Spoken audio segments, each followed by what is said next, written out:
Hello friends, आपका मेरे YouTube channel पर स्वागत है। एक दिन की बात है, श्री कृष्ण और अर्जुन बातें करते हुए महल से दूर निकल गए। रास्ते में उन्होंने एक गरीब ब्राह्मण को देखा। अर्जुन को उस ब्राह्मण पर दया आ गई, इसलिए उन्होंने उसे सोने से सिक्कों से भरी थैली उस ब्राह्मण को दे दी। ब्राह्मण बहुत प्रसन्न हुआ और अपने घर चल दिया।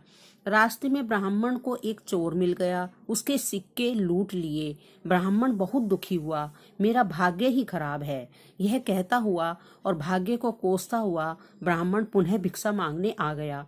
अगले दिन जब अर्जुन और कृष्ण उधर से गुजरे, उन्होंने फिर से उस ब्राह्मण को भीख मांगते हुए देखा।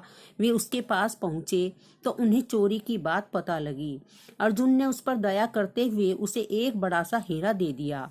ब्राह्मण घर पहुंचा, उसने हीरा एक घड़े में रख दिया जिसका कोई प्रयोग नहीं होता था और सोने के लिए चला गया। अगले दिन ब्राह्मण के उठने से पहले उसकी पत्नी पानी भरने नदी की ओर गई। जब वह पानी भरकर ला रही थी, उसके हाथ से घड़ा फिसल गया और गिरकर टूट गया। फिर ब्राह्मण की पत्नी ने वह पुराना घड़ा उठाया जिसमें ब्राह्मण ने हीरा रखा था, और उसमें जब वह पानी भरने लगी, वह हीरा निकल कर पानी में बह गया। जब वह घर आई तो उसने देखा ब्राह्मण पूरे घर में कुछ खोजता फिर रहा है। ब्राह्मण ने जब पत्नी के हाथ में उस घड़े को देखा और घड़े में पानी देखा तो वह समझ गया क्या हुआ होगा। ब्राह्मण बहुत हताश हुआ। अगले दिन वह फिर से भीख मांगने उसी स्थान पर पहुंच गया। संयोग की बात, अर्जुन और कृष्ण कहीं से लौट रहे थे। उनका ध्यान फिर उसी ब्राह्मण की तरफ गया। अर्जुन और कृष्ण उस ब्राह्मण के पास गए और पूछा, तुम्हें अब भीख मांगने की क्या जरूरत पड़ गई? ब्राह्मण ने अपनी राम कहानी सुनाई। उसकी दुर्भाग्यपूर्ण कहानी सुनकर अर्जुन श्री कृष्ण से बोले, इस आदमी की किस्मत में सुख समृद्धि लिखी ही नहीं है। मुझे नहीं लगता अब मैं इसकी और मदद कर पाऊंगा। श्री कृष्ण कुछ नहीं बोले, बस उन्होंने ब्राह्मण को पैसे दे दिए। ब्राह्मण वे पैसे लेकर घर चला गया। ब्राह्मण के जाने के बाद अर्जुन बोले, जब मेरे इतना सोना हीरा देने के बाद भी उसका भला नहीं हुआ, तो आपके 2 पैसे देने से उसका क्या भला होगा? श्री कृष्ण मुस्कुराए और बोले, देखते हैं क्या होता है।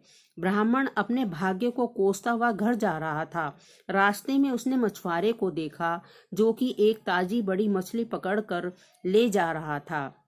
मछली उसके जाल में तड़फड़ा रही थी और छूटने के लिए प्रयास कर रही थी। ब्राह्मण को उस मछली की स्थिति को देखकर उस पर दया आ गई।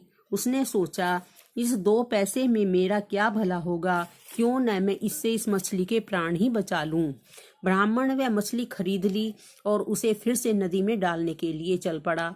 नदी में फेंकने से पहले उसने देखा कि मछली के मुंह में कोई बड़ी वस्तु अटकी हुई थी, जिसकी वजह से वह सांस नहीं ले पा रही थी। जब उसने मछली का मुंह खोलकर वह चीज बाहर निकाली तो उसने देखा वह वही हीरा था जो उसे अर्जुन ने दिया था। ब्राह्मण हीरा पाकर खुशी से चिल्ला पड़ा, मुझे हीरा मिल गया, मुझे हीरा मिल गया।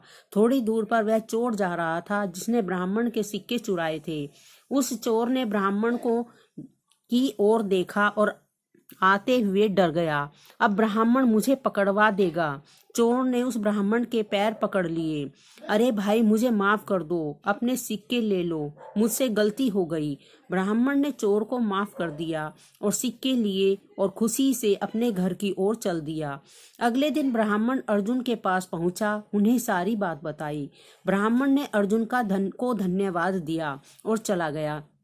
उसके जाने के बाद अर्जुन श्री कृष्ण से बोले, हे प्रभु, यह क्या चमत्कार है। मेरे सिक्के और हीरे तो उसकी सहायता नहीं कर पाए, वे 2 पैसे आपने दिए उसने तो कमाल ही कर दिया, इसका क्या कारण है? श्री कृष्ण बोले, अर्जुन, यह चमत्कार नहीं, सृष्टि का नियम है जिस पर दुनिया काम करती है। जब उसके ढेर सारे सिक्के और हीरे थे तो वह सिर्फ अपने बारे में, अपनी जरूरतों के बारे में ही सोच रहा था।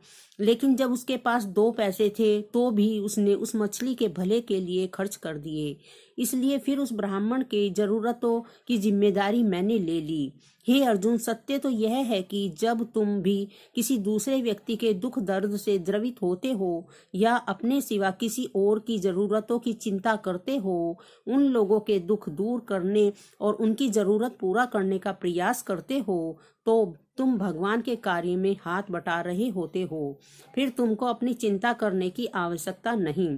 तुम्हारी जरूरत भगवान खुद पूरी करेंगे।